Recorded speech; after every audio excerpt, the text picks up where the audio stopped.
Señoras, señores, buenas noches. Bienvenidos a una nueva edición de 3356 que comienza en este momento.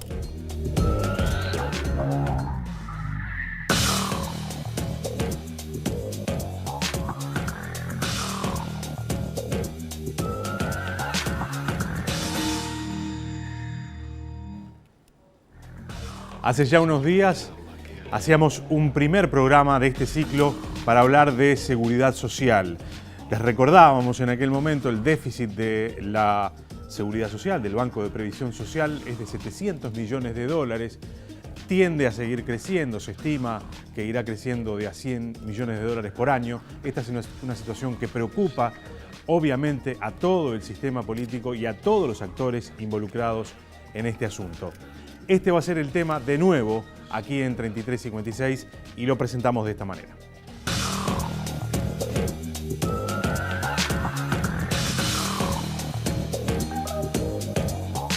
El Estado asiste financieramente al Banco de Previsión Social. La cifra viene en aumento desde 2017, momento en que se necesitaron 582 millones de dólares. Se estima que para el año 2018 se necesitarán 700 millones de dólares. Cifra que se dará a conocer el mes próximo, y que el monto podría rondar los 900 en 2019. Uno de los motivos tiene que ver con la ley de flexibilización aprobada en 2008, y que cambió la edad mínima para jubilarse de 35 a 30 años. Es así que el Banco de Previsión Social, BPS, pasó a pagar 15.000 nuevas jubilaciones al año a recibir 30.000. Un informe reciente de República AFAP dice que en 2017 se destinaron 6.630 millones de dólares a 900.000 jubilaciones. Los egresos por prestaciones superan los ingresos por aportes personales y patronales en una cifra mayor al 4,5% del PBI, que representa 2.800 millones de dólares. En 2017, el BPS necesitó 582 millones de dólares extra para aproximadamente 700.000 prestaciones y la Caja Militar recibió 550 para atender cerca de 60.000 beneficiarios. Se estima que en 2019 la asistencia superará, según las proyecciones, los 800 millones de dólares. Con esto, en los próximos 80 años se necesitará 7,5% del PBI para jubilaciones y pensiones, según los datos de República AFAP. El sistema actual establece que lo mínimo para retirarse son 30 años de trabajo y 60 de vida. Con estas características, una persona se jubila por el 45% del sueldo básico jubilatorio. A este porcentaje se le denomina tasa de reemplazo. A partir de ahí, si la persona sigue trabajando o si suma más años de actividad, puede ir mejorando su tasa de reemplazo hasta el máximo, que se consigue con 50 años de trabajo y 70 de vida. Quienes llegan a esto se jubilan con el 82,5% de la tasa de reemplazo, lo que, al calcularse sobre el nominal, implica un monto equivalente a prácticamente el 100% del sueldo. En agosto de 2018, el ministro de Economía, Danilo Astori, advirtió que las prestaciones de la Seguridad Social aumentaron a una velocidad extremadamente alta en los últimos años, con un crecimiento en el número de las jubilaciones del 23% entre 2008 y 2016. El expresidente José Mujica se refirió a este tema hace pocos días y dijo que en la actualidad el problema más grave del Uruguay es el de la seguridad social, que representa más de 4 puntos del PBI. El déficit del Banco de Previsión Social ronda hoy en los 700 millones de dólares y se incrementa anualmente en aproximadamente 100 millones de dólares. Diferentes actores políticos sostienen la necesidad de abordar el tema en los próximos años.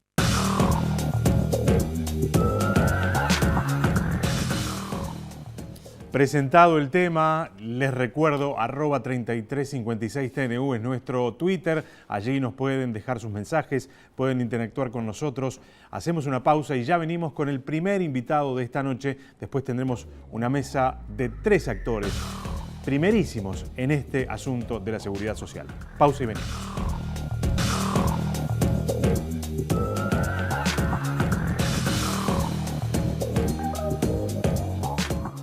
Hoy, en 3356, hablaremos sobre seguridad social y cómo debería abordarse una reforma estructural del sistema.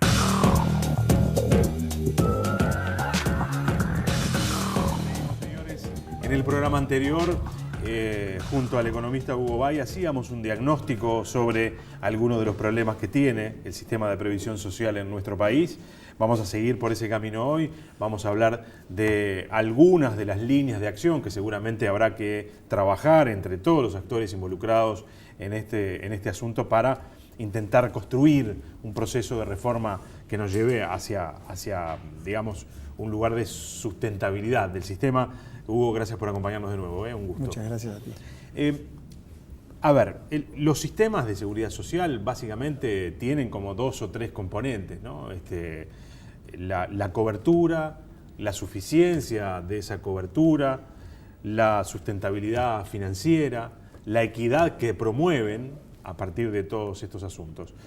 Digamos, si tuviéramos que hacer un análisis teniendo en cuenta esos 3 o 4 elementos, ¿cómo está el sistema de seguridad social en el Uruguay hoy, del que se habla todo el tiempo que está en crisis? Bueno, creo que hoy, justamente a partir de algunas reformas que se implementaron en los últimos años, el sistema avanzó bastante en algunas dimensiones, como tú señalabas, en cuanto a la cobertura. Es un sistema que cubre prácticamente, en particular a las personas, a los adultos mayores, cubre aproximadamente al 95%, o sea que tiene un alcance de la cobertura bastante bueno. En cuanto a la suficiencia, bueno, siempre es una dimensión muy subjetiva con esto nos referimos así, de alguna manera, la magnitud de las prestaciones son de una magnitud razonable o permiten que esas personas no estén en situación de pobreza. Eso siempre da lugar a un debate legítimo, pero en todo caso lo que podemos ver es que hoy en Uruguay la pobreza claramente no está concentrada en los adultos mayores, sino en las personas, en los niños, digamos, fundamentalmente. Digamos, podríamos decir que en eso, si utilizamos esos parámetros para medir, en términos de suficiencia, en ese sector al menos, y bueno, estaríamos hablando de que es razonable. Exacto, sí, estaríamos en una dimensión donde el sistema uruguayo estaría operando bien, aunque evidentemente uno puede considerar que la jubilación mínima todavía está en un nivel de aproximadamente 12.000 y pico de pesos, demasiado bajo, como para que ciertos adultos mayores efectivamente logren cubrir sus necesidades, más allá de si están o no en situación de pobreza o cerca de la línea de pobreza. Pero bueno, quizá los otros 2 aspectos que tú mencionabas, el tema de la equidad y de la solidaridad, bueno, yo creo que el sistema uruguayo tiene de alguna manera 2 pilares, uno que es el que administra BPS, el sistema solidario de reparto, donde efectivamente allí hay mecanismos redistributivos, como por ejemplo de la jubilación mínima, pero otros que permiten transferencias o redistribuciones que en todo caso quizá en el marco de una reforma habría que avanzar en cuanto a transparentarlas y que efectivamente estudiemos bien que esas transferencias sepamos que efectivamente llegan a los hogares y a las personas más vulnerables. Y por otro lado el tema de la sostenibilidad, que quizá es el desafío más grande que tenemos hoy a partir de lo que hablábamos el otro día.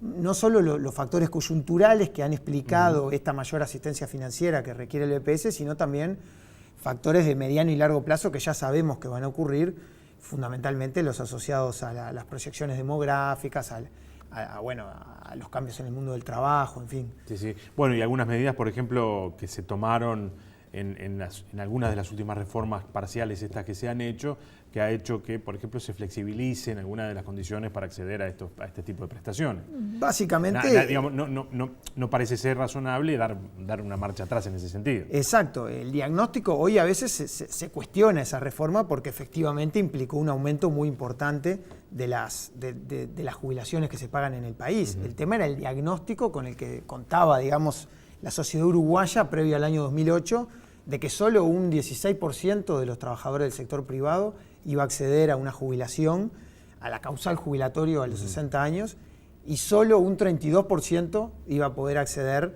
a ese causal a los 65 años. Y estos eran estudios de la universidad, del ámbito académico, que efectivamente mostraban que el sistema iba a empezar a transitar con problemas de cobertura, con desprotección, digamos, en determinados colectivos, y evidentemente en colectivos más vulnerables, y además todo el tema de las brechas de género, de cierta, digamos, dificultades que tenían las mujeres para jubilarse o acceder a prestaciones de un monto más equiparado con el de los hombres, producto de que muchas veces no habían estado aportando por estar más abocadas a las tareas del hogar. Me refiero sobre todo a las décadas anteriores. Esto es una realidad que ojalá sigamos modificando, pero que todavía existe. Y Y eso, de alguna manera, formaba parte del diagnóstico que implicó esa ley que tú mencionás, que efectivamente fue la ley que flexibilizó el acceso a las jubilaciones. Esto es lo que probablemente haya generado esto que en el informe se señala como una observación del ministro Astori, esta aceleración sin duda, muy fuerte en los últimos años de prestaciones por jubilaciones. Sin duda, yo diría que es el factor, no es el único, pero es uno de los factores más importantes que explican digamos que los gastos, los egresos que tiene hoy el Banco de Previsión Social se hayan incrementado producto de esa mayor cobertura e incluso de la mejora en las prestaciones, porque para muchas mujeres, por ejemplo, el hecho de haber de alguna manera considerado como un año de aporte el hecho de haber tenido un hijo, implicó que también se pudieran jubilar con tasas de reemplazo, o sea, con porcentajes de lo que ganan mayores, y por lo tanto mejorar las prestaciones de esas mujeres, reduciendo brechas que igual todavía existen. Todavía persisten, por ¿no? supuesto. Cuando hablamos de cobertura también no solo hablamos de quienes reciben beneficios por parte de BPS, sino también quienes son los que aportan. En ese sentido, ¿cómo estamos? Y bueno, en ese sentido también, en estos últimos años, en particular, yo diría en ese boom que tuvo el mercado de trabajo, a la salida de la crisis del 2002, a partir de ese momento y hasta el año 2014, donde se alcanzaron cifras récord de ocupados, cifras muy bajas en desempleo, históricamente bajas, allí también creció de forma muy importante un proceso de formalización, digamos, con negociación colectiva, con otra ampliación de derechos a partir de lo que fue la reforma de la salud, en fin, que de alguna manera explican que también entre los activos haya habido un crecimiento muy importante de la cobertura. Sin embargo, hoy todavía hay, entre los asalariados, vamos a decir en general, todavía la informalidad en la economía está en el orden de tasas altas que superan el 20%, todavía. Entre los asalariados eso es menor, pero todavía hay un 12, un 13% de asalariados que no está cotizando a la seguridad social, y efectivamente son, por un lado, recursos con los que no estamos contando hoy en el BPS para financiar las prestaciones, pero además es gente que de alguna manera está perdiendo derechos en términos de presente también, ¿no? Claro. y a futuro. Ahora, ni hablar. Resolver esos problemas de cobertura no resuelven los problemas del déficit que hay entre activos y pasivos. No, claramente ayudarían tratar de alcanzar los niveles de informalidad más parecidos a los del mundo desarrollado. Yo creo que es un camino que Uruguay tiene margen para seguir avanzando y para seguir transitando, pero obviamente la evasión cero, la informalidad cero no existe, y también los países llegan a determinados techos sobre los cuales es muy difícil seguir avanzando. Yo diría que ayuda, pero que igual hay desafíos que van más allá incluso de esto, ¿no?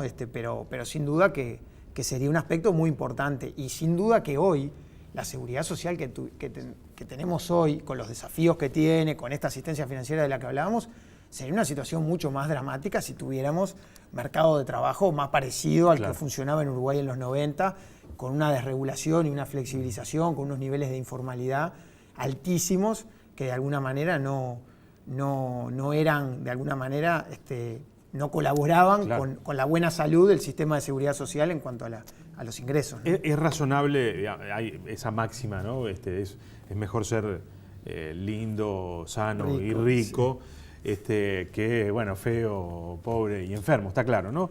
Ahora, tenemos un sistema que tiene un buen nivel de cobertura, que tiene un nivel de prestaciones relativamente suficiente, pero tiene problemas de sustentabilidad financiera. Podríamos tener un sistema sustentable financieramente, pero que con niveles de cobertura bajísimos, como por ejemplo tienen algunos sistemas de la región.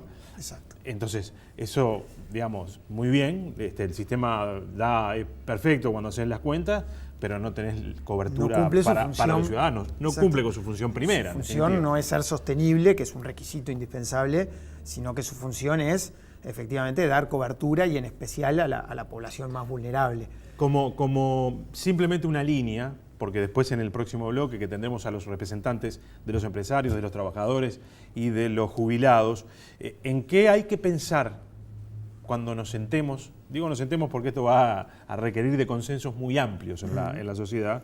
¿En qué hay que pensar? ¿En qué líneas de trabajo hay que pensar para empezar a reformar el sistema?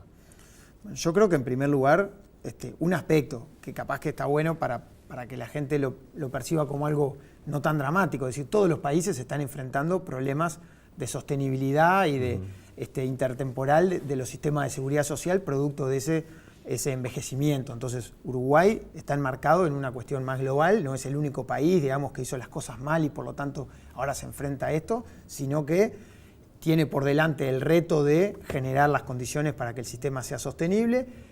Creo que la solución, de alguna manera, requiere de un diálogo social que legitime los cambios, que los actores internalicen, los actores, los trabajadores, los empresarios, los jubilados, eventualmente otras organizaciones de la sociedad representativas, digamos, que puedan participar de ese diálogo, que internalicen los desafíos que están y que seguramente se tengan que tomar medidas que quizá no son, que son delicadas, que pueden de alguna manera generar, bueno, por ejemplo, el otro día lo mencionábamos, como han tomado una infinidad de países, la necesidad de que la edad de retiro mínima se extienda de forma muy gradual, atendiendo algunas desigualdades que eso puede generar. Sí, esto no puede ser, digamos, un cambio de la noche a la mañana. Exacto. Esto definitivamente no se está pensando en nada por el estilo. Pero yo diría que si a mí me preguntaras cuál es el elemento o uno de los elementos que creo que debería sobrevolar en ese diálogo para hacer la reforma, es el tema de la equidad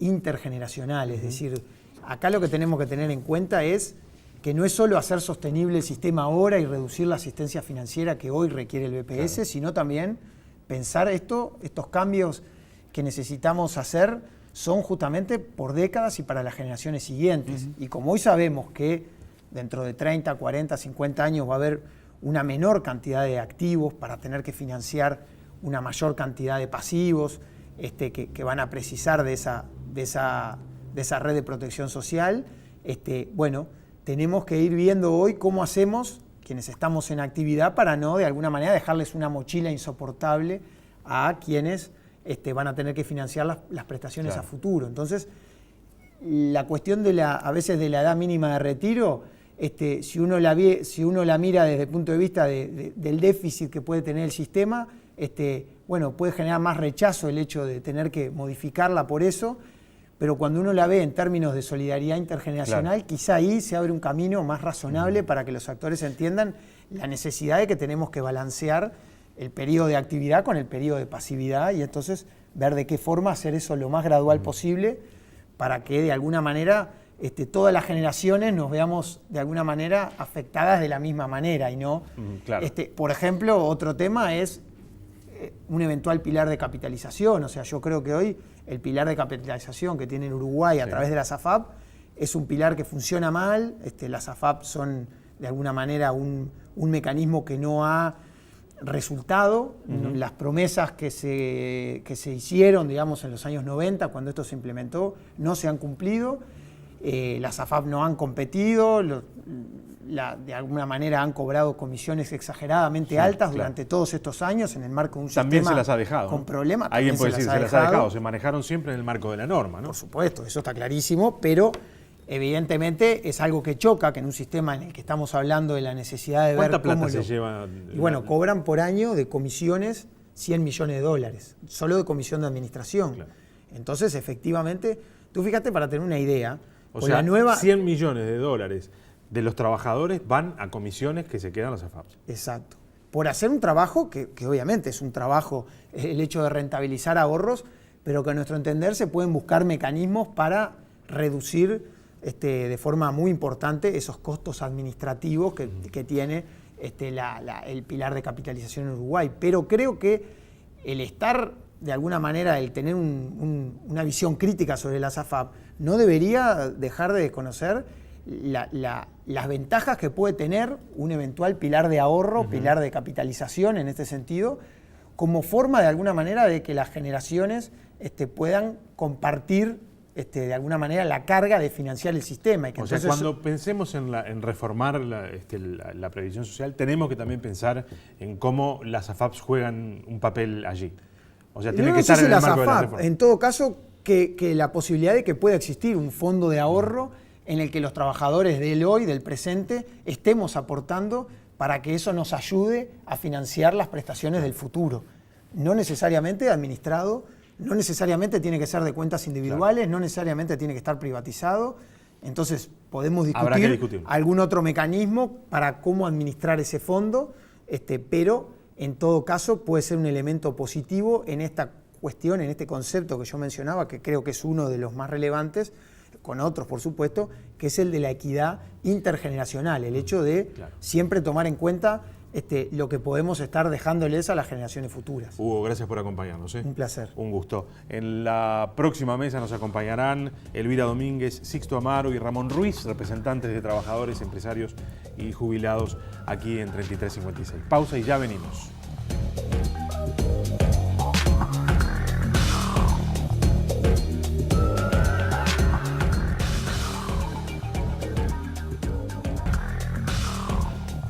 Seguimos, señores, y obviamente incorporamos en este programa una voz que no pudo estar en el anterior, así que arranco saludando y agradeciendo a Elvira Domínguez que nos haya acompañado en este programa de hoy. Gracias. Un gusto. Que es obviamente representante del sector de los empresarios en el BPS. Sixto Amaro, gracias por acompañarnos. A ustedes. Ramón Ruiz, gracias. Bueno, muchísimas gracias. Lo primero que quería era, en el bloque anterior con el economista Hugo Bay hablábamos de 2 o 3 elementos que caracterizan a los sistemas de seguridad social y él daba, digamos, su mirada sobre estos asuntos. Decía, Uruguay tiene un nivel de cobertura aceptable, 97% creo que decía, sí, en materia de jubilaciones.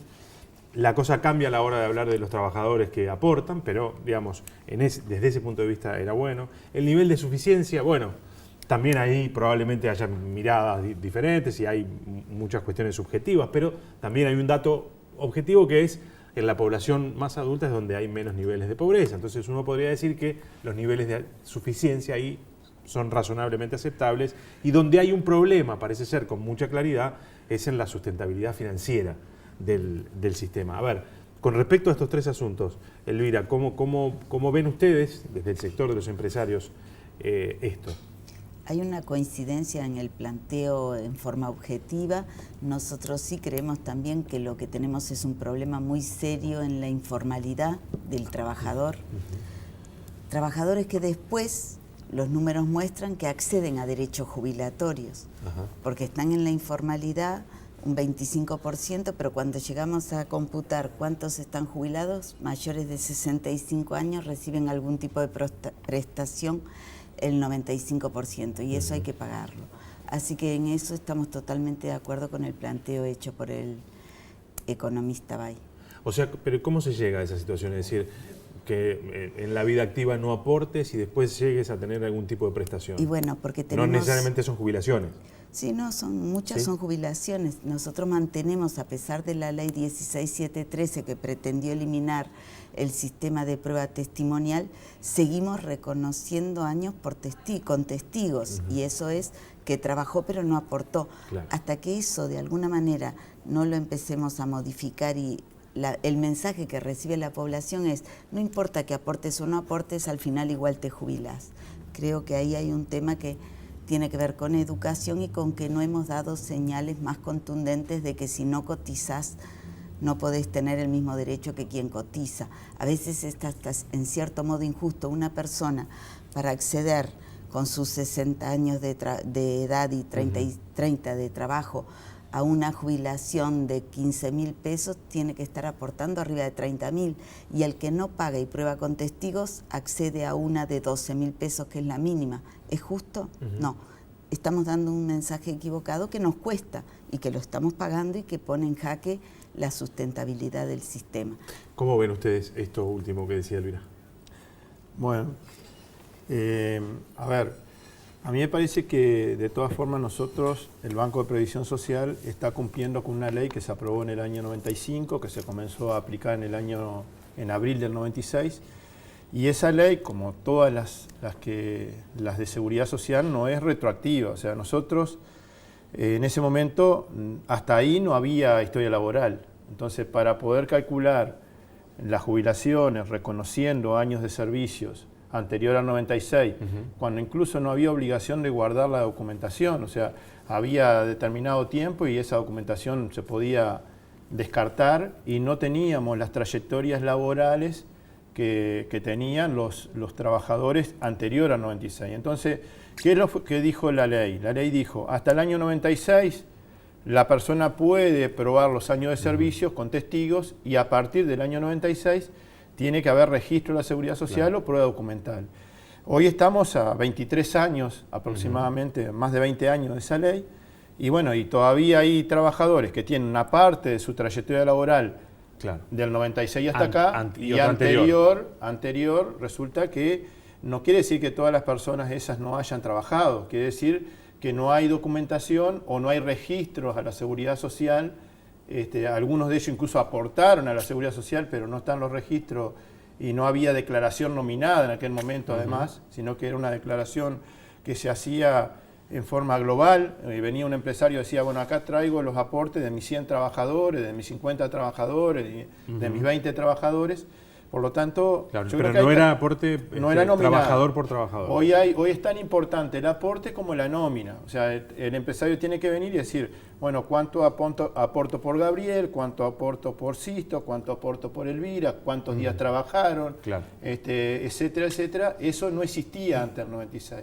Y para un sistema de seguridad social que por supuesto es muy importante, la historia laboral. Es necesaria una historia laboral para poder calcular la jubilación en base a la trayectoria, a la trayectoria laboral. Cuando se complete de repente de que toda la vida del trabajador esté registrada en su historia laboral, no vamos a tener esos problemas. Claro. Pero la ley en el año 96 no podía laudar ese tema porque... De todas maneras, eso no explica, digamos, la mayor parte de los 700 millones de dólares que hoy el sistema recibe de asistencia financiera, ¿no? Y yo creo que no. No todo, pero en parte sí, en parte hay una parte que está ahí, sin lugar a dudas. Lo que decía el director Ramón Ruiz es totalmente cierto. El problema que estamos teniendo es que como no se notifica historia laboral, los años posteriores al 96 también se están admitiendo con testigos. Se hace una inspección por fiscalización, pero si se demuestra que la persona trabajó, aun cuando no exista un pago por esas cotizaciones, se reconoce como años de servicio. Entonces, eso sigue generándonos un problema. Pero bueno. Claro, no, porque en este tema, incluso cuando previo al año 96, sectores empresariales aportaban determinado dinero por todo el personal, eso conllevaba injusticias que nosotros vivimos un caso concreto con el frigorífico de San José, en que había trabajadores destajistas que se les descontaba mucho más que a otros trabajadores que tenían salarios más bajos y que luego todos se jubilaron por la mínima, porque el aporte empresarial en ese caso era menor. Y nosotros entendemos que este tema no va a variar demasiado, lo no que hace, no mueve la aguja significativamente en lo que estamos hablando, que es ver cómo la asistencia financiera al Banco de Previsión Social puede producirse por otros medios que sean más eficaces y que sigan generando y desarrollando una seguridad social que en el caso nuestro de los adultos mayores cubre un 98% de los adultos mayores del país que reciben algún beneficio de la seguridad social. Esto con respecto a la cobertura, yo decía también, hablábamos con Hugo del concepto de suficiencia. Para ustedes, para el sector de jubilados, digamos, ¿cómo analizan esa otra pata? El tema de la suficiencia, nosotros tenemos un medio de resolver los aumentos de nuestras prestaciones que lo generamos nosotros mismos. En el año 89, a través de un plebiscito, atamos el destino de las prestaciones de los jubilados al incremento de salario de los trabajadores, al índice medio de salario. Y eso va produciendo, digamos, que sectores de jubilados tengan una suficiencia que nosotros creemos que es considerablemente buena. Sin embargo, hay otros sectores que hoy han llegado a una jubilación mínima de 12.150 pesos. No podemos estar conformes con 12.150 pesos. Nosotros no argumentamos nada en favor de ello, sino que hacemos la pregunta: ¿y quién puede vivir con 12.150 pesos por mes? Claro. Pero eso tiene un tema adicional que tenemos que tener en cuenta. De acuerdo a la ley 16.713, hoy la jubilación mínima estaría alrededor de 6.000 pesos por mes. Y hubo aumentos adicionales que los gobiernos no están obligados a otorgarlos y que se dieron en función de ir dignificando esa prestación. Elvira, y después voy a ir con Ramón también, escuchábamos en el informe, también lo hablábamos con Hugo, hubo una aceleración importante de 2008 en adelante de la cantidad de prestaciones por jubilaciones que el BPS paga, y hay quienes identifican allí una fuente importante de problemas para este déficit del que hablábamos al comienzo, ¿no? ¿Ustedes entienden que esto efectivamente es así? Sin duda. Nosotros lo manifestamos en el momento, en el primer diálogo, tuvimos muchas discrepancias, incluso algunos de los artículos, si bien se hizo en el marco de un diálogo y se llegaron a los consensos o acuerdos, dejamos planteadas también los disensos. Para nosotros, no, el hecho de haber bajado de 35 a 30 nos pareció que era exagerado, sobre todo porque internamente el Banco de Previsión Social estaba aplicando una resolución de reciente aprobación que hacía que los 30 se terminasen transformando en 15. Entonces nos pareció que era una flexibilización de lo que ya se había flexibilizado desde el punto de vista administrativo. Sumado a que esa ley tuvo unas modificaciones vinculadas a la jubilación por imposibilidad física que permitió que sobre todo en jubilaciones por imposibilidad física, hubiese un crecimiento explosivo. La jubilación por imposibilidad física hace que una persona, sin tener requisito de edad y de trabajo, acceda a un porcentaje de tasa de reemplazo que en vez de ser el 45%, sea del 65%. Y si está en AFAP, todavía puede ser mucho más por la parte del seguro, lo que hace muy atractivo acceder por esa vía.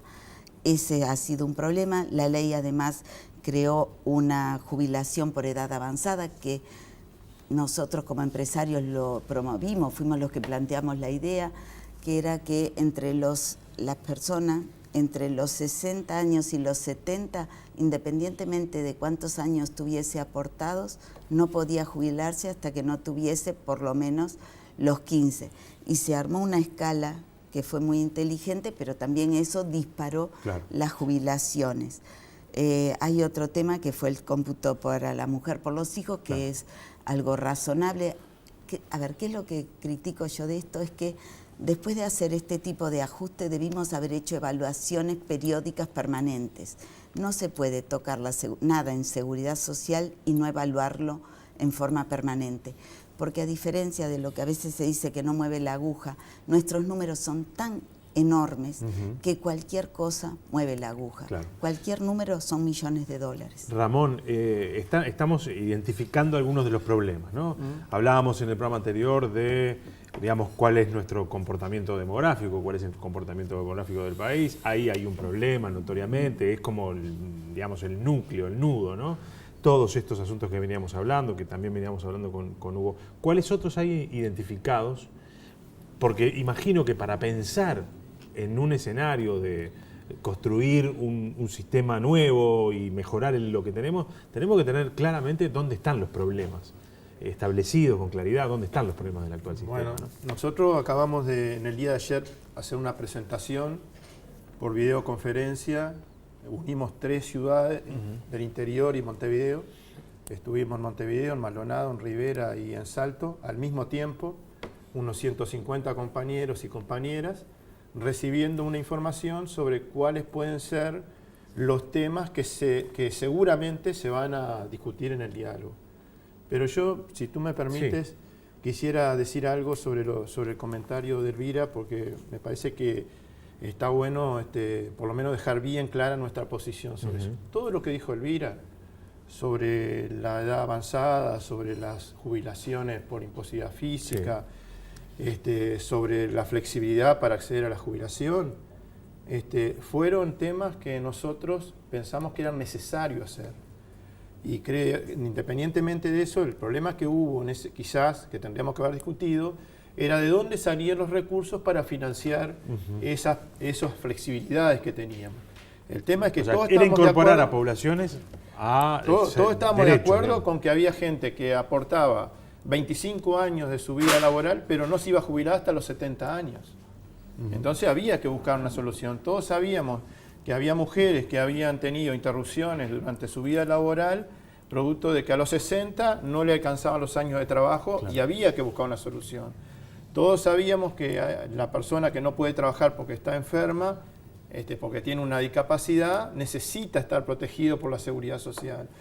Entonces, ahí yo creo que hay un tema que nosotros, por lo menos en el caso de la representación de trabajadores, nos parece que todos esos cambios que se hicieron en el 2008 tienen una razón de ser y deberíamos mantenerlo, no deberíamos cuestionarlo. Deberíamos buscar cuáles son las fuentes de financiamiento para corregir ese desfasaje.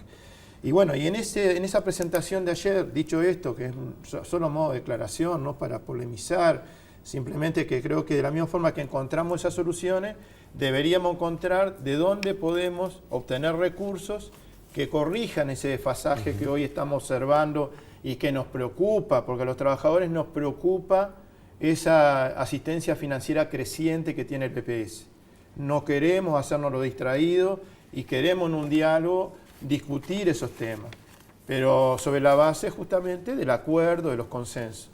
En ese trabajo que presentó ayer el compañero Hugo Bay, en esa actividad, nosotros lo que hicimos fue detectar algunos temas que sí o sí se van a discutir, ver qué está pasando en la región con esos temas y ver qué pasa en el mundo. Por ejemplo, la edad de retiro. Claro. La edad de retiro en varios países del mundo, producto de los problemas demográficos, se ha planteado una manera de corregir o atender esa situación, y hemos visto cómo otros países han postergado la edad de retiro en forma gradual. O sea, no es que hubo una discusión y de un día para el otro la gente pasó a tener, digamos, de 60 a 67 o a 65 años. Pero nosotros hacemos algunos reparos. Algunos tienen que ver con que no todo el mundo tiene la misma expectativa de vida. Los trabajadores de altos ingresos no deben tener la misma expectativa de vida que una trabajadora doméstica, seguramente. Nosotros ahí vemos de que también hay un tema... O sea, no puede ser tabla rasa para todos igual. Nosotros ahí también vemos el tema del mercado de trabajo. Hoy tenemos muchos jóvenes que están buscando trabajo, que no encuentran, y que la postergación de la edad hay que tener cuidado, hay que ser muy cuidadoso, porque puede impactar en el mercado de trabajo. Esto lo hemos conversado con Hugo, por eso Hugo hace mucho hincapié en el tema de la gradualidad, de decir, bueno, los que están próximos a la jubilación sería una locura plantearle que le vamos a cambiar a mitad del arroyo, vamos a cambiar de caballo, ¿no? O sea, sí, porque el límite del arroyo se lo vamos a borrar un poquito más para allá. Seguro, que le vamos a cambiar las reglas de juego a alguien que le hicimos una promesa, le dijimos, si tú aportas durante 30 años, los 60 te puedes jubilar. Le vamos a cambiar las reglas de juego. No estaría bueno. Sixto, sobre esto. Nosotros creemos que los desafíos son varios y la expectativa de vida hace que nosotros, los jubilados, estemos dispuestos en el diálogo a discutir, como planteaba el director Ramón Ruiz, un cambio gradual de la edad para adquirir los derechos jubilatorios. Se habló de atacar los temas de la informalidad. Tenemos casi un 20% de trabajadores que lo hacen en negro, pero nosotros queremos decir que en el diálogo, con seriedad, con responsabilidad, con propuesta, nosotros vamos a plantear cambiar el actual sistema de seguridad social.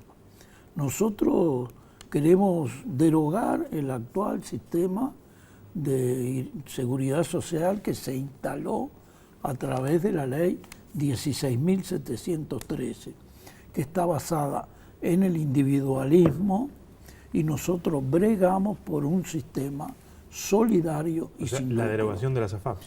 Nosotros para que quede claro para los que nos están la escuchando. derogación de las AFAP. Tampoco planteamos derogar las AFAP de un solo plumazo. episodio, de un plumazo, sino ir gradualmente, primero mostrando el daño que le han causado al trabajador y que hoy se ve reflejado en parte en el tema de los cincuentones, Claro. que son los testigos que están invitados y que nadie puede soslayar que esos trabajadores, de no haber surgido esta ley que los identifica como cincuentones, muchos hubieran tenido problemas ahora de la jubilación. hubieran estado perdiendo 7.000 pesos, 5.000, 3.000 y algunos más de 10.000 pesos por mes. Nosotros creemos que la seguridad social tiene que instalarse sobre la solidaridad intergeneracional y tenemos que ver otra fuente de recursos que aportaremos. Vamos a cerrar con Elvira. Con respecto a esto que se ha venido diciendo, por ejemplo, estas propuestas de cómo trabajar hacia adelante para construir un sistema que sea sustentable. Bueno, nosotros decimos que primero hay que arrancar por casa, por la gestión. Yo sé que a veces se confunde gestión con lo que es el gasto de funcionamiento del BPS. No es un número, no es comparar y decir qué porcentaje de los ingresos son los que destino a la administración. Cuando nosotros hablamos de gestión es en el aspecto cualitativo. La seguridad social tiene una serie de subsistemas. Cada subsistema debe ser gestionado más profesionalmente. Deberíamos tener una oficina que se preocupase por el fraude, o sea, que tuviese que ver con el control y el fraude. Es el Banco de Previsión Social una tentación, todo el mundo viene a buscar algo y está bien que así lo sea y es realmente el organismo del Estado que por lo que cotizamos nos termina dando más a la gente.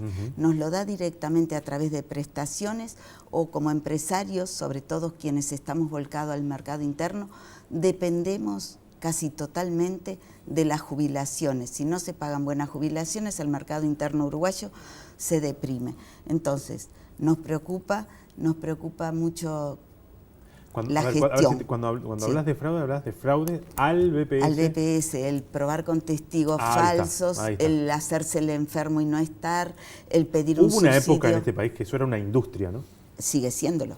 Sigue siendo. Sí. Sigue siéndolo, capaz que un poco menos en la parte, porque hay mejor control en la parte de jubilaciones, pero en el tema de subsidios de enfermedad, nosotros venimos denunciando desde hace una década los problemas que generó el cambio que se hizo en el sistema, tercerizando la certificación. No certifica el médico de BPS, sino que certifica el efector mutual, la mutualista o el efector médico. Eso no debió haber ocurrido y eso nos está costando flojos $100 millones directo, más todos los costos que más todos los costos que no se tienen en cuenta, porque una persona que está en subsidio de enfermedad, el BPS sigue pagando las cuotas, sigue pagando todos los FONASA que esa persona genere, más un montón de beneficios, los aportes a la seguridad de esa persona. O sea, el costo de estar en subsidio de enfermedad para el BPS es muy, pero muy alto. El subsidio de desempleo, también, ¿quién no sabe que hay empresas que cuando tienen una situación crítica terminan haciendo circular a la gente por el seguro de desempleo? No fue creado para eso el seguro de desempleo. El seguro de desempleo tiene que ser una medida extrema cuando realmente no puedo mantener ese trabajador en la empresa, pero no puede ser una calecita para financiarme. No puede ser una variable que yo pueda utilizar para mejorar mis números. Cuando hablo de fraude no es solamente el trabajador, digo también de las empresas. La fiscalización, no se fiscaliza todo lo que está ocurriendo en las redes informáticas, todo lo que se vende y se comercializa. ¿Quién hace todo el movimiento de mercaderías? Eso tampoco. Las veces que lo hemos reclamado de fiscalización nos dicen que es muy difícil, muy complejo. Bueno, lo que decimos es, hasta que no tengamos una unidad muy fuerte que no solamente controle el fraude en todos los subsistemas, en los ingresos y en los egresos del BPS, y que además, una vez detectado, tenga un potente servicio jurídico para seguir eso hasta las últimas consecuencias, al BPS van a venir todos a buscar algo. Y como lo decía, esto me gustaría decirlo porque ayer lo escuché de alguien que no lo conozco, pero lo admiro, y la frase la anoté porque, a ver si la tengo por acá, no la tengo, bueno, espero que me quede bien, que lo dijo el sociólogo Gustavo Leal, que es alguien que está haciendo un trabajo imponente, dijo algo así como que era fácil repartir, en referencia al Mides, pero que había que tener en cuenta o que había que cortar el chorro. Yo lo que digo es eso, todos queremos dar más, es una satisfacción enorme que venga la gente y reciba prestaciones del tipo que sea, pero cuidado, porque podemos en riesgo a todo un sistema y nosotros como organismo de seguridad social, nuestro primer obligado es el jubilado, que ahorró y creyó en la palabra que le dimos. Señores, a los tres, gracias por el tiempo de nuevo. Siempre avanzamos poco porque estos temas son extremadamente complejos, pero bueno, pero vamos a seguir, esta no va a ser la última vez que nos vamos a encontrar, este asunto no se termina hoy, no se termina la semana que viene y probablemente no se termine el año que viene, así que vamos a volver. Gracias a los tres. Sí, porque quedaron cosas para decir. Muchas. Señores, gracias por acompañarnos, nos reencontramos con ustedes el próximo martes.